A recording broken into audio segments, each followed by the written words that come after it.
Hi friends, welcome back to my channel cooking with Naisha Alam. उम्मीद करती हूँ आप सब खैरियत से होंगे। आज मैं आपके साथ शेयर करूंगी बहुत ही मज़ेदार सी शलजम गोश्त की रेसिपी, जिसे बनाना बहुत ही आसान है। फ्रेंड्स, मेरी आपसे रिक्वेस्ट है, रेसिपी अच्छी लगे तो वीडियो को लाइक और मेरे चैनल को सब्सक्राइब करना ना भूलिएगा और एक प्यारा सा कमेंट ज़रूर कीजिएगा। तो चलें फिर रेसिपी को बनाना स्टार्ट करते हैं।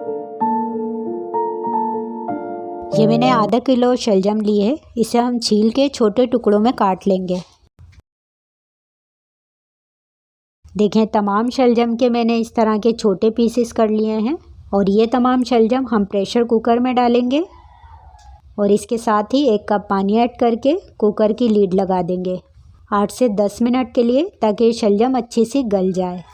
इसका कवर हटा के चेक कर लेते हैं।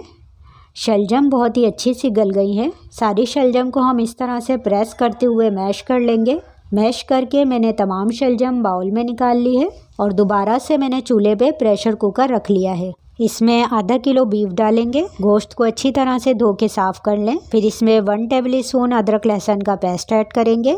1 अदद प्याज को इस तरह से रफली कटिंग करके, और ये 3 अदद टमाटर हैं।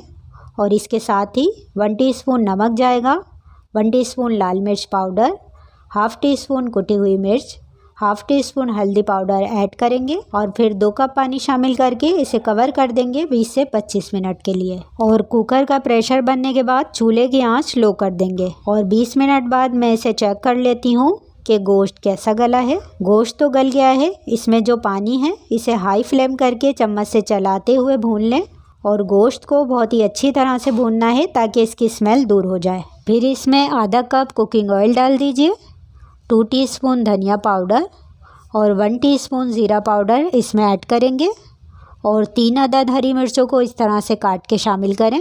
और गोश्त को मैंने मसालों के साथ मज़ीद 4 से 5 मिनट अच्छी तरह से भून लिया है। अब इसमें तमाम मैश की हुई शलजम शामिल करेंगे। हाफ़ टी स्पून गरम मसाला डाल के मिक्स करें और शलजम के साथ भी भून लें।